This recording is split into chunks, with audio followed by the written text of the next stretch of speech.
UPSC students का इस channel पे स्वागत है। आज आप देखेंगे हिंदी माध्यम के स्टूडेंट्स जो कि बहुत वेट कर रहे थे विजन आईएएस टेस्ट सीरीज का, और ये पहला टेस्ट है। ठीक है, तो हम स्टार्ट करते हैं। और इस पूरे टेस्ट में आपको जहाँ पे भी दिक्कत आए वहाँ पे बताना। पहला जो टेस्ट है वो भारतीय राज्य व्यवस्था से है। सिलेबस की ये चीज़ें यहाँ से हैं और रेफरेंस बुक्स यहाँ दी गई हैं। आपने जो तैयारी की है आज आपको वो जज करनी है। एक पेन कॉपी लेके बैठना है, साथ में 1 से लेके 100 तक के सारे क्वेश्चंस हम यहाँ पे डिस्कस करेंगे। आपको क्या करना है, टिक करते जाना है। मतलब टिक करते जाना है कि मतलब ये है कि आपको हर एक सवाल का आंसर ऐसे मतलब कि लिखते जाना है। जैसे कि ऐसे मान सकते हैं कि 1 का आपको लगा बी या 2 का आपको जो भी लगे आपको वो लिखते जाना है। ठीक है, तो पहला क्वेश्चन पढ़ना स्टार्ट कर देते हैं। पहला क्वेश्चन क्या कहता है? पहला क्वेश्चन है, संविधान में निहित धर्म की स्वतंत्रता के संदर्भ में निम्नलिखित कथनों पर विचार कीजिए। पहला कथन है, इसमें किसी भी धर्म का पालन न करने की स्वतंत्रता शामिल है। दूसरा, यह सभी धर्म परिवर्तनों पर रोक लगाता है। और तीसरा जो कथन है वो है, तीसरा कथन है, यह विदेशी नागरिकों के लिए उपलब्ध नहीं है। उपरोक्त कथनों में से कौन सा से कथन सही हैं? पहला केवल 1, दूसरा केवल 2, तीसरा 1 और 3, और चौथा जो है वो है 2 और 3। अब देखिए, आपको एलिमिनेट करना आना ही चाहिए। तो अगर आप थोड़ा-सा समझेंगे तो हमें दूसरा, क्या आप ऐसे देखते हैं कि कोई धर्म परिवर्तन नहीं कर सकता है? तो खुद कानून मंत्री जो रहे थे उन्होंने भी किया था, तो इसको हम हटा देते हैं यहाँ से। ठीक है? 2 जहाँ पे भी दिखे उसको हटा देते हैं। अब भारत में उपलब्ध, अगर भारत में कोई विदेशी नागरिक भी है तो उसको भी मानना पड़ेगा, तो तीसरा भी यहाँ गलत हो जाता है, तो पहला सही है। अगर आप चाहते हैं कि हर एक क्वेश्चन को मैं ऐसे ही डिस्कस करूं जिसमें मैं क्वेश्चन भी बताऊं आंसर भी बताऊं, तो आप बता देना, वीडियो के नीचे कमेंट कर देना। क्योंकि मैं नहीं चाहती हूँ कि मैं एक ही मतलब एक इसी वीडियो में मतलब कि पूरे क्वेश्चन भी बताऊं आंसर भी बताऊं।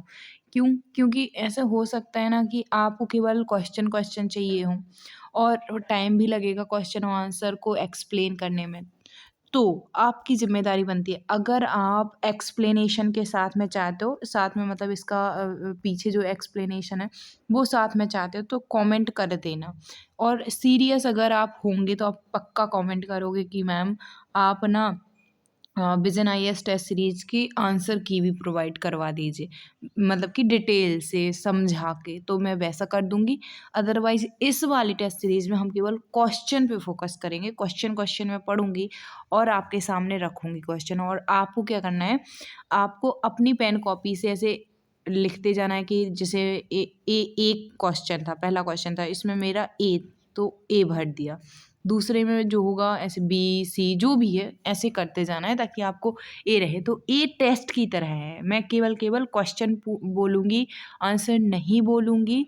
ओके, तो पहला क्वेश्चन हो गया है। दूसरा क्वेश्चन देखते हैं। दूसरे क्वेश्चन में क्या कहा गया है? दूसरा क्वेश्चन कहता है कि दूसरा क्वेश्चन क्या कहता है? संविधान के अनुच्छेद 360 के तहत वित्तीय आपातकाल की घोषणा करने की शक्ति निहित है। ए वित्त मंत्री में, बी संसद में, सी राष्ट्रपति में, और चौथा है भारत के नियंत्रक एवं महालेखा परीक्षक में। तो आपको जो भी लगे, सही लगे, उसका आंसर आपको कमेंट में कर देना है या अपनी कॉपी पे कर देना है। नेक्स्ट क्वेश्चन कहता है, हाल ही में the forest of India report 2021, अब 23 आने वाली है, तो 2021 प्रकाशित की गई थी। इस संदर्भ में निम्नलिखित कथनों पर विचार कीजिए। पहला कथन क्या है? इसे प्रतिवर्ष भारतीय वन सर्वेक्षण FSI द्वारा तैयार किया जाता है। दूसरा कथन है, वन क्षेत्र में 10,000 वर्ग किलोमीटर से अधिक की वृद्धि हुई। और तीसरा है, विगत 2 वर्षों में वनावरण में सबसे अधिक वृद्धि मध्य प्रदेश में देखी गई है। अब लिखा हुआ है, उपरोक्त कथनों में से कौन सा से सही नहीं है? सही नहीं है, गलत चुनना है यानी कि, ठीक है। तो ये आपको पूरे के पूरे यहाँ पे ऑप्शंस दिखाई दे रहे हैं। तो ऑप्शन ए में क्या लिखा है? ऑप्शन ए में लिखा है केवल 1 और 2, और दूसरे में लिखा है केवल 2, तीसरे में लिखा है मतलब सी में लिखा है 1 और 3, डी में लिखा है 1 2 3। तो आप अपने विवेक के अनुसार आंसर का चयन कीजिए। अब चौथे सवाल की तरफ चलते हैं। तो चौथा सवाल जो है वो है, चौथा सवाल है भारतीय संसदीय प्रणाली और ब्रिटिश संसदीय प्रणाली के बीच निम्नलिखित में से कौन सी समानताएं विद्यमान हैं? पहला, संसद की सर्वोच्चता, दूसरा निर्वाचित राज्य प्रमुख, और तीसरा बहुमत प्राप्त दल का शासन। अब देख लेते हैं कूट। तो यहाँ पे देखिए क्या लिखा हुआ है, यहाँ पे लिखा हुआ है केवल नीचे दिए गए कोड का प्रयोग करके सही उत्तर चुनना है, गलत नहीं चुनना है, सही चुनना है यहाँ पे। तो पहला है ए में है केवल 1 और 3 यानी ए और ए सही है।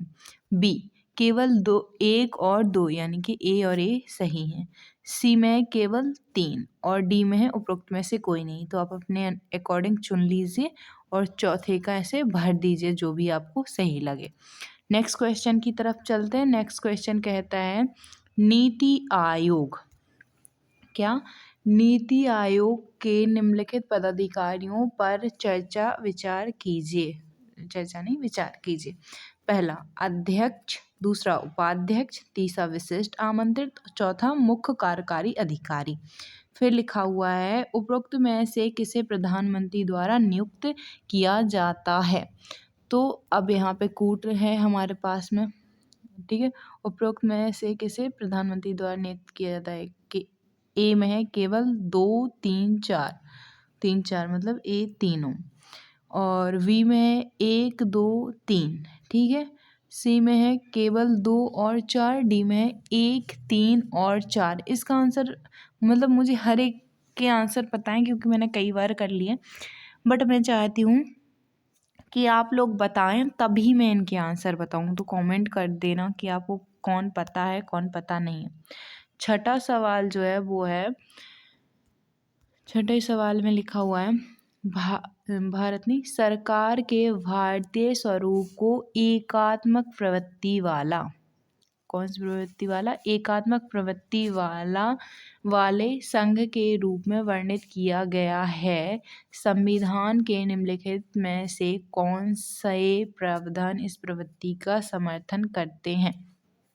पहला एकल और लचीला संविधान, दूसरा अखिल भारतीय सेवाओं का प्रावधान, तीसरा केंद्र द्वारा राज्य के राज्यपाल की नियुक्ति का प्रावधान। अब लिखा हुआ है आगे नीचे दिए गए कूट का प्रयोग कर सही उत्तर दीजिए या चुनिए। तो यहाँ पे सही उत्तर चुनना है और कूट हमारा जो है वो इस तरह से, कूट में क्या लिखा हुआ है, कूट में लिखा है ए केवल 1 और 2, वी 2 और 3, सी केवल 1 और 3, डी तीनों।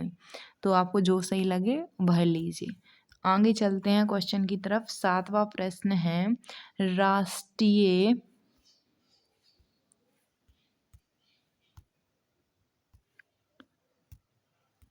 क्या है, राष्ट्रीय जनसंख्या रजिस्टर NPR के संदर्भ में निम्नलिखित कथनों पर विचार कीजिए। पहला कथन है NPR में केवल नागरिक शामिल हैं। दूसरा कथन है भारत के प्रत्येक सामान्य निवासी के लिए NPR में पंजीकरण कराना अनिवार्य है। तीसरा है NPR के लिए सर्वप्रथम 2010 में जनगणना 2011 के मकान सूचीकरण चरण के साथ आंकड़े एकत्रित किए गए थे। आगे लिखा हुआ है, क्या लिखा हुआ है कि उपरोक्त कथनों में से कौन सा से सही है? ए केवल 1, वी 2 और 3, सी केवल 3 और डी 1 2 और 3। तो जो भी आपको सही लगे बता दीजिएगा और अगर आपको आंसर देखना है तो प्लीज़ लास्ट तक वेट कीजिए, मैं इधर पे भी आंसर बता ही दूंगी सारे क्वेश्चंस का। नेक्स्ट जो है वो है क्वेश्चन कहता है निम्नलिखित कथनों पर विचार कीजिए। पहला कथन है संविधान में संशोधन करने की शक्ति करने की संसद की शक्ति पर कोई सीमा नहीं है। दूसरा कथन है केवल राष्ट्रपति ही निर्धारित कर सकता है कि कोई मामला संविधान की मूल ढांचे का भाग है या नहीं। उपरोक्त में से कौन सा कथन सही है? ऑप्शन ए केवल एक, ऑप्शन बी केवल दो, ऑप्शन सी एक और दो दोनों, ऑप्शन डी दोनों ही नहीं। नेक्स्ट क्वेश्चन की तरफ चलते हैं। नेक्स्ट क्वेश्चन है एशियाई अपसंरचना निवेश बैंक के संदर्भ में निम्नलिखित कथनों पर विचार कीजिए। पहला कथन है भारत इस बैंक का दूसरा सबसे बड़ा शेयरधारक है। दूसरा कथन है संयुक्त राज्य अमेरिका और जापान दोनों इसके सदस्य नहीं हैं। ठीक है, उपरोक्त में से कौन सा कथन सही है? सही चुनना है। केवल ए, केवल बी, सी और डी, ना तो एक ना ही दो। तो जो भी आपको सही लगे वो चुन लेना है। नेक्स्ट क्वेश्चन की तरफ चलते हैं। नेक्स्ट क्वेश्चन क्या कहता है? नेक्स्ट क्वेश्चन कहता है निम्नलिखित में से कौन सी लोकतंत्र की कमियां हो सकती हैं? पहला, लोकतंत्र में नेता बदलते रहते हैं जिससे अस्थिरता उत्पन्न हो सकती है। दूसरा कथन है लोकतंत्र भ्रष्टाचार को जन्म दे सकता है क्योंकि यह चुनावी प्रतिस्पर्धा पर आधारित है। सी, लोकतंत्र में उग्र या गैर जिम्मेदार निर्णय की संभावना बढ़ जाती है। अब आगे लिखा हुआ है नीचे दिए गए कूट का प्रयोग कर सही उत्तर का उत्तर चुनिए। तो पहला जो कूट है वो है केवल एक और दो, बी केवल तीन, सी केवल एक, डी एक, दो और तीन। नेक्स्ट क्वेश्चन को देखते हैं। नेक्स्ट क्वेश्चन में लिखा हुआ है मूल अधिकार के संदर्भ में निम्नलिखित कथनों में से कौन सा से सही है? ए, बे अनुलंघनीय प्रकृति के हैं और उनमें संशोधन नहीं किया जा सकता है।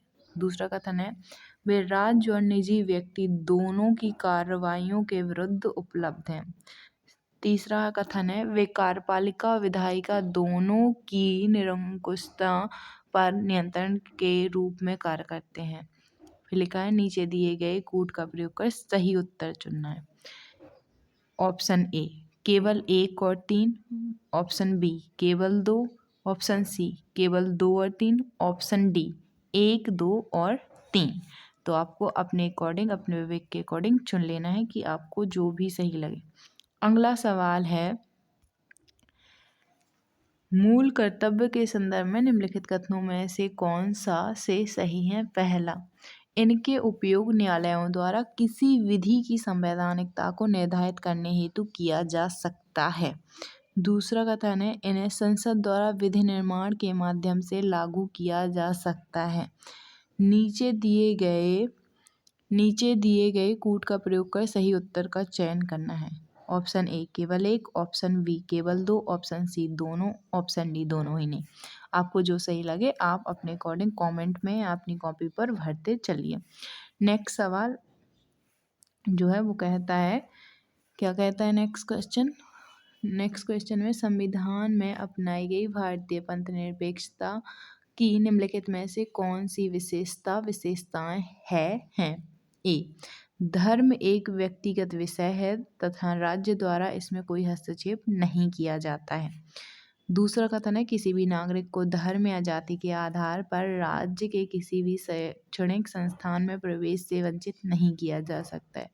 तीसरा, प्रत्येक धार्मिक संप्रदाय को बिना किसी प्रतिबंध के धर्मार्थ संस्थान की स्थापना और पोषण का अधिकार है। नीचे दिए गए कूट का प्रयोग कर सही उत्तर का चयन कीजिए। केवल एक, ऑप्शन ए में केवल एक, ऑप्शन बी केवल एक और दो, ऑप्शन सी केवल दो, ऑप्शन डी केवल दो और तीन। आप अपने विवेक के अनुसार चुन सकते हैं और कमेंट में आंसर जरूर लिखिएगा।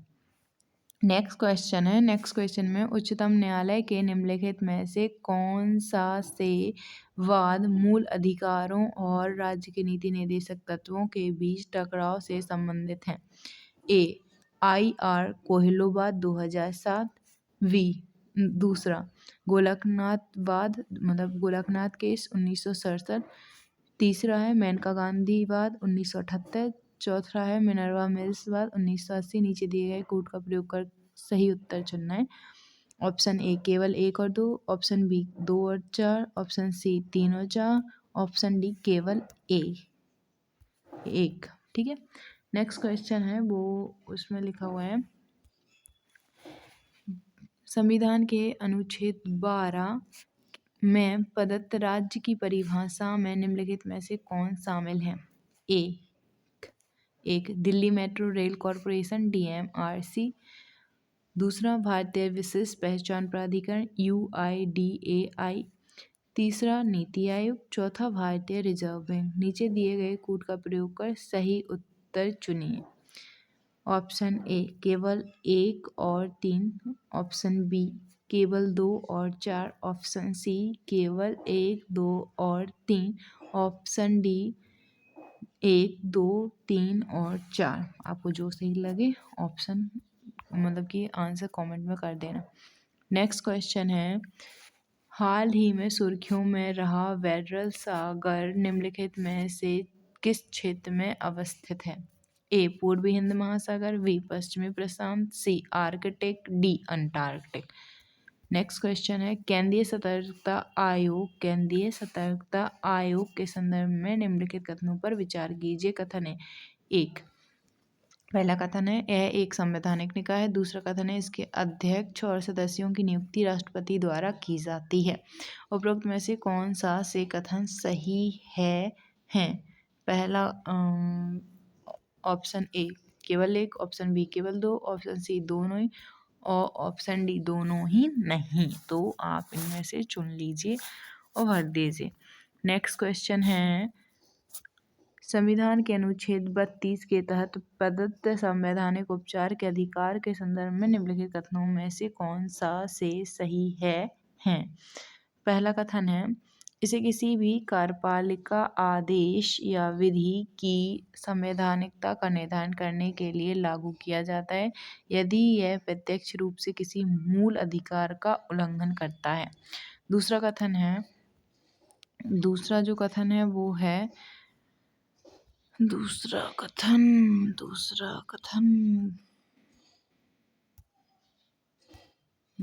कथन है मूल अधिकार के प्रवर्तन के मामले में उच्चतम न्यायालय के मूल और अनन्य क्षेत्र अधिकार प्राप्त हैं। यह संविधान की मूल विशेषता है और इसे संवैधानिक संशोधन द्वारा भी नहीं हटाया जा सकता है। नीचे दिए गए कोड का प्रयोग कर सही उत्तर चुनिए। पहला केवल 1 और 2, ऑप्शन बी केवल 3, ऑप्शन सी 1 और 3, ऑप्शन डी 1, 2 और 3। नेक्स्ट क्वेश्चन है भारत में संघ राज्य क्षेत्र के गठन हेतु निम्नलिखित में से कौन से कारण उत्तरदायी हैं? एक सांस्कृतिक विभिन्नताएं, दूसरा सामरिक महत्व, तीसरा जनजातीय लोगों का है, चौथा प्रशासनिक महत्व। नीचे दिए गए कोड का प्रयोग कर सही उत्तर चुनिए। ऑप्शन ए केवल 1, 2 और 3, ऑप्शन बी केवल 1 और 4, ऑप्शन सी केवल 2, 3 और 4, ऑप्शन डी 1, 2, 3 और 4। नेक्स्ट क्वेश्चन है भारतीय संविधान की अनुच्छेद 19 के तहत प्रत्याभूत वाक्य एवं अभिव्यक्ति की स्वतंत्रता के दायरे में निम्नलिखित में से कौन सा से शामिल है? मौन रहने की स्वतंत्रता, दूसरा हड़ताल का अधिकार, तीसरा प्रसारण का अधिकार, चौथा सरकारी गतिविधियों के बारे में जानने का अधिकार। नीचे दिए गए कोड का प्रयोग कर सही उत्तर चुनिए। तो सही उत्तर चुनना है। अब हम कोड देख लेते हैं। पहला कोड जो है उसमें लिखा हुआ है केवल 1, ऑप्शन ए केवल 1, 3, 4, ऑप्शन बी केवल 4, ऑप्शन सी केवल 2, 3, ऑप्शन डी 1, 2, 3 और 4। नेक्स्ट क्वेश्चन की तरफ चलते हैं। नेक्स्ट क्वेश्चन क्या कहता है? नेक्स्ट क्वेश्चन में है राष्ट्रीय बाल संरक्षण राष्ट्रीय बाल अधिकार संरक्षण आयोग NCPCR के संदर्भ में निम्नलिखित कथनों पर विचार कीजिए। पहला है, यह बाल श्रम निषेध और विनियमन अधिनियम 1986 के तहत गठित एक संवैधानिक निकाय है। दूसरा कथन है, इसे निःशुल्क और अनिवार्य बाल शिक्षा का अधिकार अधिनियम के प्रावधानों की निगरानी के लिए एक एजेंसी के रूप में नामित किया गया है। और फिर आगे है, उपरोक्त कथनों में से कौन सा सही है। केवल एक, ऑप्शन ए केवल एक, ऑप्शन बी केवल दो, ऑप्शन सी दोनों और ऑप्शन डी दोनों ही नहीं। तो इनमें से आपको जो सही लगे आपको आंसर कमेंट में कर देना है। नेक्स्ट जो सवाल है वो है, नेक्स्ट सवाल है, अरे नेक्स्ट सवाल है वो है, परख पोर्टल कार्यक्रम के संदर्भ में निम्नलिखित कथनों पर विचार कीजिए। एक, यह स्कूलों में छात्रों और शिक्षकों दोनों के लिए आकलन करेगा। दूसरा, इसे अखिल भारतीय तकनीकी शिक्षा परिषद द्वारा लॉन्च किया गया है। उपरोक्त कथनों में से कौन सा से सही है। ऑप्शन ए केवल एक, ऑप्शन बी केवल दो, ऑप्शन सी दोनों ही, ऑप्शन डी दोनों ही नहीं। मुझे ज़्यादा अच्छा तब लगता है जब मैं इसके आंसर बताती, बट मैं आंसर बताऊंगी काफ़ी टाइम लग जाएगा और हो सकता है आप लोग में से कोई देखे ही ना। तो आपको कमेंट करते चलना है कि हाँ आपको मतलब कि इसका आंसर भी चाहिए, तो दूसरी वीडियो बनाएंगे। भारतीय संविधान से संबंधित उदारवाद के विचार के संदर्भ में निम्नलिखित कथनों पर विचार कीजिए। पहला कथन है, भारतीय उदारवाद समुदाय के अधिकारों पर व्यक्तियों के अधिकारों को प्रधानता देता है। दूसरा, संविधान में अनुसूचित जाति अनुसूचित जनजाति समुदाय के लिए आरक्षण का प्रावधान भारतीय उदारवाद का एक उदाहरण है। उपरोक्त कथनों में से कौन सा से सही है। ऑप्शन ए केवल एक, ऑप्शन बी केवल दो, ऑप्शन सी दोनों और ऑप्शन डी दोनों ही नहीं। आगे चलते हैं नेक्स्ट क्वेश्चन की तरफ। क्वेश्चन है, राष्ट्रीय मानवाधिकार आयोग NHRC द्वारा निम्नलिखित में से कौन सा से विषय उठाए जा सकते हैं। पहला, हाथ से मैला ढोने की समस्या। दूसरा, अनधिसूचित और विमुक्त जनजातियों द्वारा सामना की जाने वाली समस्याएं। तीसरा, स्वास्थ्य के अधिकार से संबंधित मामले। नीचे दिए गए कोड का प्रयोग करके सही उत्तर का चयन करना है। ऑप्शन ए केवल एक, ऑप्शन दो, ऑप्शन बी केवल एक और दो, ऑप्शन सी एक, दो और तीन, ऑप्शन डी केवल तीन। नेक्स्ट क्वेश्चन की तरफ चलते हैं। 25वां सवाल है, world employment and social outlook report trends 2022 को प्रकाशित किया गया था। Option A international organisation of employer द्वारा, ऑप्शन बी अंतर्राष्ट्रीय श्रम संगठन द्वारा, ऑप्शन सी संयुक्त राष्ट्र आर्थिक और सामाजिक परिषद द्वारा, ऑप्शन डी अंतर्राष्ट्रीय मुद्रा कोष द्वारा। 26वां सवाल है, निर्वाचन आयोग के संदर्भ में निम्नलिखित कथनों पर विचार कीजिए। पहला कथन क्या है, अनुच्छेद 324 के तहत सेवा की शर्तें व पद अवधि को निर्धारित किया गया है। दूसरा कथन है, निर्वाचन आयोग में चर्चा किए जाने वाले मामलों पर मुख्य निर्वाचन आयुक्त वीटो पावर का प्रयोग कर सकता है। ऑप्शन सी, कथन सी है, CEC राष्ट्रपति के प्रसाद पर्यंत पद धारण नहीं करता है। उपरोक्त में से कौन सा कथन सही है। कोड देख लेते हैं अब हम।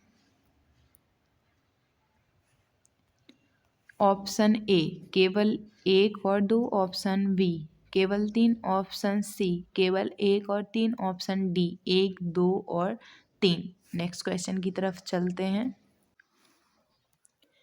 नेक्स्ट क्वेश्चन जो है वो है, निम्नलिखित कथनों पर विचार कीजिए। पहला है राष्ट्रपति शासन, दूसरा है राष्ट्रीय आपातकाल, तीसरा है सैनिक शासन। उपरोक्त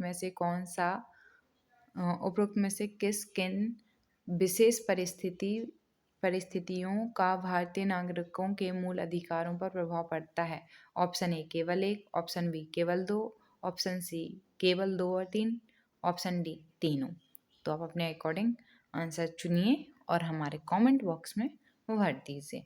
नेक्स्ट सवाल है 28वां। उसमें कहा गया है, क्या कहा गया है?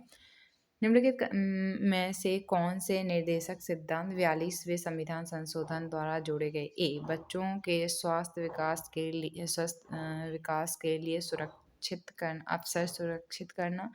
दूसरा सामान्य न्याय को बढ़ावा देना और गरीबों को निःशुल्क विधिक सहायता प्रदान करना। तीसरा आय प्रतिष्ठा सुविधाओं और अवसरों में असमानता को कम करना। और चौथा हिंदी भाषा के विकास को बढ़ावा देना। और ऑप्शन है केवल ऑप्शन ए केवल एक और दो, ऑप्शन बी केवल दो और तीन, ऑप्शन सी केवल एक, दो और चार, और ऑप्शन डी एक, दो, तीन और चार। नेक्स्ट क्वेश्चन है 29वां सवाल है, निम्नलिखित में से कौन राष्ट्रपति के प्रसाद पद धारण नहीं करते हैं? ए महान्यायवादी, बी नियंत्रक एवं महालेखा परीक्षक, सी संघ लोक सेवा आयोग के सदस्य, और चौथा मुख्य चुनाव आयोग के सदस्य। नीचे दिए गए कूट का प्रयोग कर सही उत्तर चुनिए। तो कूट है ऑप्शन ए केवल एक और दो, ऑप्शन बी दो, तीन और चार, ऑप्शन सी केवल एक, तीन और चार, ऑप्शन डी केवल एक, दो और चार। नेक्स्ट क्वेश्चन क्या है? 30वां है, पद्म पुरस्कार के संदर्भ में निम्नलिखित कथनों पर विचार कीजिए। ए पद्म पुरस्कार प्राप्त व्यक्ति को पहले प्राप्त पुरस्कार के 5 वर्ष बाद ही उच्च पुरस्कार दिया जा सकता है। दूसरा पद्म पुरस्कार समिति की अध्यक्षता कैबिनेट सचिव करते हैं। सी इस पुरस्कार की घोषणा से पूर्व प्राप्तकर्ता की लिखित सहमति लेना आवश्यक है। उपरोक्त में से कौन सा कथन सही है? तो पहला है ऑप्शन ए केवल एक और दो, ऑप्शन बी दो और तीन, ऑप्शन सी केवल एक और तीन, ऑप्शन डी एक, दो और तीन। नेक्स्ट क्वेश्चन है, निम्नलिखित युग्मों पर विचार कीजिए। युग्म एक साइड दिए गए हैं संवैधानिक प्रावधान और दूसरी तरफ लिखे हुए हैं स्रोत या देश। पहला मूल अधिकार के सामने है फ्रांस से लिए गए हैं, और राज्य की नीति निर्देशक तत्व आयरलैंड से लिए गए, सरकार का कैबिनेट स्वरूप ब्रिटेन से लिया गया है। फिर लिखा हुआ है उपयुक्त युग्मों में से कौन सा सही सुमेलित है, मतलब सही से मिला हुआ है। तो ऑप्शन ए केवल दो और तीन, ऑप्शन बी केवल एक और दो, ऑप्शन सी केवल तीन, ऑप्शन डी तीनों ही, मतलब एक, दो और तीन। नेक्स्ट क्वेश्चन है 32वां, जहाँ पे लिखा हुआ है, क्या लिखा हुआ है? राज्य निर्वाचन आयोग के संदर्भ में निम्नलिखित कथनों पर विचार कीजिए। पहला कथन है इसे 73वें संविधान संशोधन के तहत पंचायतों के चुनाव के संचालन का अधिकार दिया गया है। दूसरा राज्य चुनाव आयोग में पंचायतों के सीटों के परिसीमन, आरक्षण और चक्रानुक्रम का कार्य निहित है। और तीसरा है राज्य चुनाव आयोग अपनी वार्षिक रिपोर्ट किसको देता है? रिपोर्ट भारत के चुनाव आयोग और राज्यपाल को प्रस्तुत करता है। उपरोक्त कथनों में से कौन सा से सही हैं? ऑप्शन ए केवल एक और दो, ऑप्शन बी केवल दो, ऑप्शन सी केवल एक और तीन, ऑप्शन डी एक, दो और तीन, तीनों। नेक्स्ट क्वेश्चन की तरफ चलते हैं। नेक्स्ट क्वेश्चन है निम्नलिखित युग्मों पर विचार कीजिए, आयोग दिए गए अंतर्गत आता है। तो पहला राष्ट्रीय अल्पसंख्यक आयोग, जो कि लिखा हुआ है कि सामाजिक न्याय और अधिकारिता मंत्रालय के अंतर्गत आता है। दूसरा लिखा है राष्ट्रीय महिला आयोग, जो कि महिला एवं बाल विकास मंत्रालय के अंतर्गत लिखा है, ऐसा लिखा है। और तीसरा है राष्ट्रीय अनुसूचित जनजाति आयोग, जो कि जनजाति मामलों के मंत्रालय के अंतर्गत आता है। फिर क्वेश्चन है उपरोक्त युग्मों में से कौन सा सही सुमेलित है, मतलब सही से मिला हुआ। ऑप्शन ए केवल तीसरा, ऑप्शन बी केवल एक और दो, ऑप्शन सी केवल दो और तीन, ऑप्शन डी एक, दो और तीन। नेक्स्ट क्वेश्चन की तरफ चलते हैं। नेक्स्ट क्वेश्चन है वित्त आयोग के संदर्भ में वित्त आयोग के संदर्भ में निम्नलिखित कथनों पर विचार कीजिए। पहला है, यह एक अर्ध न्यायिक निकाय है। दूसरा, इसके सदस्य 5 वर्ष या 65 वर्ष की आयु तक पद धारण करते हैं। तीसरा है, इसके सदस्य पुनः नियुक्त हो सकते हैं। उपरोक्त कथनों में से कौन सा सही है? ऑप्शन ए केवल 1 और 2, ऑप्शन बी केवल 2, ऑप्शन सी 1 और 3, ऑप्शन डी केवल 1। नेक्स्ट क्वेश्चन है, हाल ही में एयरटेल पेमेंट बैंक को आरबीआई द्वारा अनुसूचित बैंक का दर्जा दिया गया है। इस संदर्भ में निम्नलिखित कथनों पर विचार कीजिए। पहला कथन है, प्रत्येक अनुसूचित बैंक समाशोधन गृह का सदस्य बनने के लिए पात्र है। दूसरा, भुगतान बैंक डेबिट और एटीएम कार्ड मुहैया करा सकते हैं। तीसरा, भुगतान बैंक की जमा सीमा प्रति व्यक्ति 1 लाख रुपए है। नीचे दिए गए कोड का प्रयोग कर सही उत्तर का चयन करना है। तो ऑप्शन ए है केवल 1 और 2, ऑप्शन बी केवल 2 और 3, ऑप्शन सी केवल 1 और 3, ऑप्शन डी 1, 2 और 3। 36वां सवाल है भारतीय संविधान, क्या लिखा हुआ है?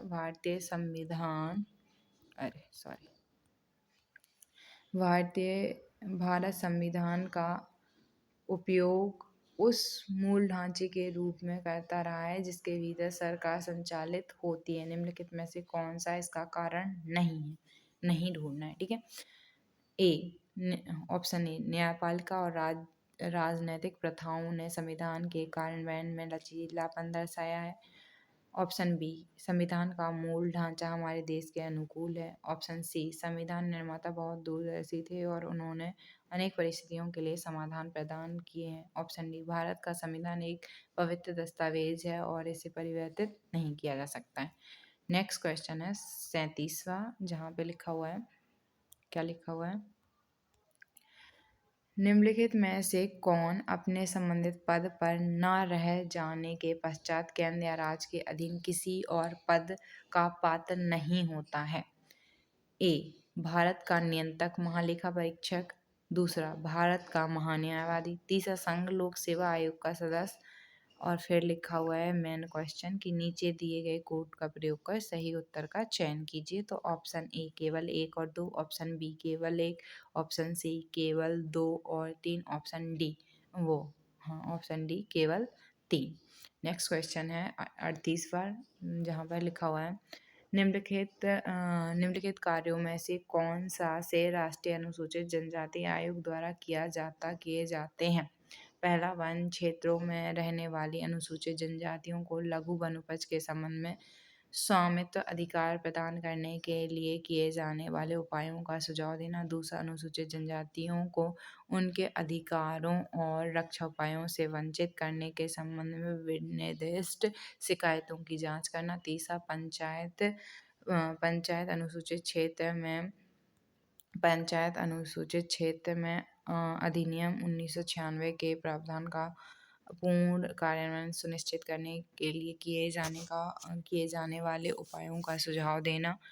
और दोस्तों, तो मैं चाहती हूँ कि मतलब इसको मैं ऐसे ही आपको बता दूँ, ऐसे ही मैं सारे बता सकती हूँ पढ़ के, और उनका ऑप्शन भी और उनका आंसर भी।